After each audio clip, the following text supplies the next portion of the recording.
بسم الله الرحمن الرحيم الحمد لله رب العالمين والصلاة والسلام على أشرف المرسلين أما بعد السلام عليكم ورحمة الله وبركاته. Muhtaram azizlar, Alloh haq azza va jalla siz va bizlarni bu dunyoga imtihon uchun yubordi. Mana shu dunyoda biz imtihon qilib, Alloh haq azza va jallaga bandaligimizni bajo qilib, ibodat va taqvolar ila ezgulik bilan, xayr baraka bilan yashab, eson omon bu dunyodan o'tib olsak, agar mana shu qilgan ibodatlarimiz qabul bo'lsa va bizni amal daftarlarimiz taroziga qo'yilganda yaxshilik amallari yozilgani og'ir kelsa, biz zafar topuvchilardanmiz. Bizlarning yelkamizda hammamizga ma'lum bo'lgan ikki farishta, kiroman kotibinlar har bir qilgan amalimizni yozib turibdi. Yaxshilik amalimizni ham yozishyapti, yomonlik qilgan gunoh amallarimizni ham yozyapti. Bilmaymiz azizlar, qiyomatda qaysi biri og'ir kelarkin? Savob yozilgan daftarimiz og'ir kelarmikin? Gunohlarimiz og'ir kelarmikin? Buni Allohning o'zi biladi. Ammo Allohdan umid qilamizki, savoblarimiz ko'p bo'lsin deb. Mana shuning uchun umr ko'rishlikni xohlaymiz. Allohim yana menga ertalab turganimizda umr berdi, savob daftarimni to'ldirishlik imkoniyatini ato qildi. Allohga shukrlar bo'lsin deb darvozadan qadam tashlab ibodat va taqvo ila hayotimizni boshlaymiz.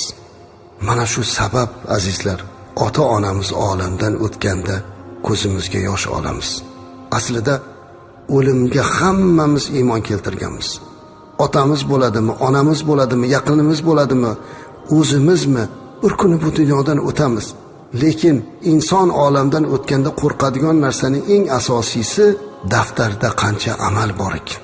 Otam olamdan o'tib ketdilar, onam olamdan o'tib ketdilar. Savob daftarlarda biror narsa bormikin? O'zim olamdan o'tyapman, yoshim katta bo'ldi, savob amalim daftarimda qancha ekan? Mana bu narsani o'ylab odam tashvish qiladi.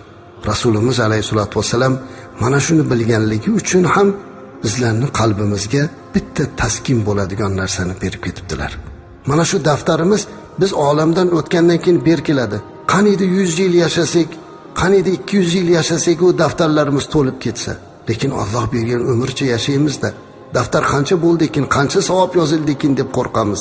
Lekin mana shu daftarimizni azizlar, biz olamdan o'tib ketgandan keyin ham 100 yillar savobimizni yozadigan daftarimizni berkitmasdan turish imkoniyati bor ekan. Rasulimiz alayhisalom aytdilar: "Idza matal inson inqata anhu amaluhu." Agar inson olamdan o'tsa, uning amal daftarlari kesiladi. Olamdan o'tgandan keyin endi savob yozilish to'xtaydi. Ammo lekin 3 toifa bor dedilar payg'ambarimiz alayhisolatu vasallam. Mana shu 3 kishiniki savob amalini yozadigan daftari berkilmasdan turar ekan, savob yozilaverar ekan.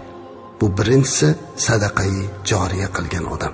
Ko'prik qurgan, yo'l qurgan, quduq qazigan, masjid madrasa qurgan, shifoxona qurgan, ko'pchilikka manfaat yetkazadigan biror bir ishni qilib qo'ysangiz, o'sha qilgan inshootingiz toki odamlar orasida foydalanib turar ekan, to u buzilib yo'qolib ketgunga qadar insonlar foydalanaverar ekan, sizning amal daftaringizga savob yozilib turaveradi. Natijada qiyomatda savob yoziladigan daftarimizni og'ir bo'lish imkoniyati ko'payadi. Ikkinchisi al-ilm yuntafi'u bihin nas. Bir ilm qoldirsa-yu boshqalar bundan manfaatlansa, kitob yozib tashlab ketgan bo'lsa, qancha olimlar o'zlaridan kitoblarni tashlab ketdiki, asrlar osha o'qilyapti-da azizlar. Shunday kitoblarki, yillar davomida 100 yillab, 200 yillab, 300 yillab haligacha tilovatdan to'xtamagan kitoblar bor. Bular uchun savob yozilaveradi. Yoki bo'lmasa shogird qoldirib ketsangiz, hunaringizdanmi, ilmingizdanmi shunday bir shogird qoldiringki, o'sha siz o'rgatgan ilm bardavom bo'lsin. To u bardavom bo'larkan, daftaringizga savob yozilaveradi. Savol tug'iladi. Nima qilaylik?